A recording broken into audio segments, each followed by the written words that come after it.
হাজরে আসওয়াদ, যা মুসলিমদের কাছে হজের এক পবিত্র অনুষঙ্গ। মর্যাদাপূর্ণ এই বেহেশতি পাথরটির উপরও পড়েছিল চুরির কালো ছায়া।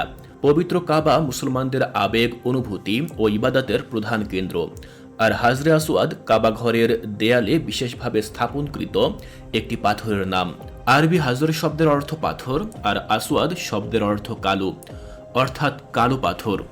বলা হয়ে থাকে হাজরে আসওয়াদ বেহেশতের মর্যাদাপূর্ণ একটি পাথর।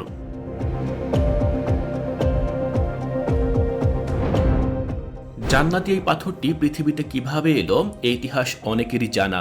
এ বিষয়ে তাসফিরে মাজহারিতে বর্ণিত হয়েছে, আদি পিতা হজরত আদম আলাইহিসসালাম জান্নাত থেকে পৃথিবীতে চলে আসার পর আল্লাহ তাআলা ইয়াকুত মরমর নির্মিত এবং পূর্ব ও পশ্চিমমুখী জমরুদ নির্মিত দরজা বিশিষ্ট বায়তুল মামুরকে পৃথিবীতে নামিয়ে আনলেন এবং তা বর্তমানে কাবা ঘর যেখানে অবস্থিত তার জায়গায় স্থাপন করলেন।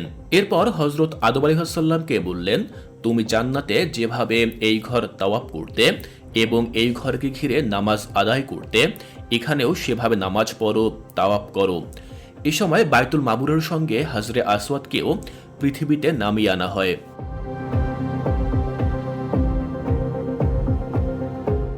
তাসফিরে মাজহারের বর্ণনা অনুযায়ী সর্বপ্রথম পৃথিবীতে নামিয়ে আনার সময় হাজরে আসওয়াদের রং ছিল একেবারে সাদা এবং এটি আলোকোজ্জ্বল ছিল।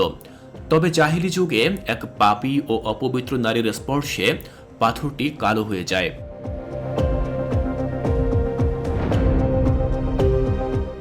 930 খ্রিস্টাব্দ, কারমাতিয়ান নেতা আবু তাহির আল কারমতি এক ভয়ঙ্কর পরিকল্পনা নিয়ে হাজির হন মক্কার দরজায়। তার লক্ষ্য ছিল মক্কা নগরী আক্রমণ করা, কিন্তু প্রবেশের অনুমতি পেতে সে প্রতিশ্রুতি দেয় যে মক্কায় কোনো অশান্তি সৃষ্টি করবে না, কিন্তু প্রবেশ করেই ভঙ্গ করে তার প্রতিশ্রুতি। হজের প্রথম দিন যখন পৃথিবীর বিভিন্ন প্রান্ত থেকে আগত মুসলমানরা কাবা ঘিরে নামাজরত, সেই মুহূর্তেই কারমাতিয়ানরা মসজিদ আল হারামে আক্রমণ চালায়। তার বাহিনীর নির্মমতা এতটাই বর্বর ছিল যে পবিত্র কাবা শরীফের চত্বরে প্রায় 30,000 নিরীহ মুসলমান হত্যার শিকার হন। ইতিহাস বলে সেদিন তার বাহিনী মৃতদেহগুলোকে জমজমের কূপে ফেলে দেয় আর কুরআনের আয়াত নিয়ে অবমাননা করে। এই ঘটনায় কেঁপে উঠেছিল পুরো মুসলিম বিশ্ব।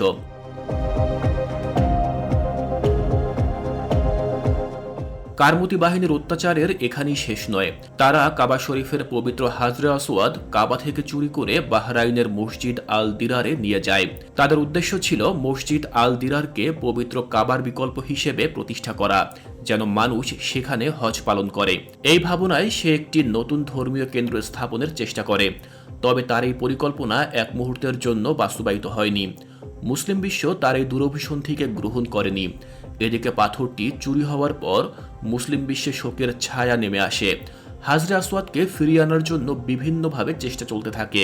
দীর্ঘ 23 বছর পর বিশাল মুক্তিপণের বিনিময়ে কারমাতিয়ানদের কাছ থেকে পাথরটি উদ্ধার করা হয়। অবশেষে আব্বাসীয় শাসকরা পাথরটিকে কাবা শরীফে পুনর্স্থাপন করতে সক্ষম হন, কিন্তু পাথরটি তখন 60টি টুকরো হয়ে গিয়েছিল। বর্তমানে যে পাথরটি রয়েছে তার সঙ্গেই সবগুলো টুকরো রয়ে গেছে।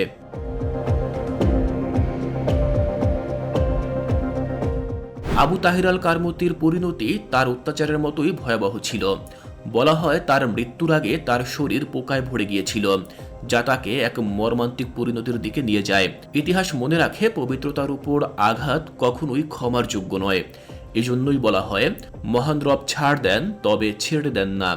এই পাথরটি দেখলে মনে হয় আরও কয়েক শতাব্দী পার হয়ে গেলেও আসমানি বরকত ও আল্লাহর রহমতের প্রতীক হয়ে মুসলমানদের মনে চিরস্থায়ী হয়ে থাকবে।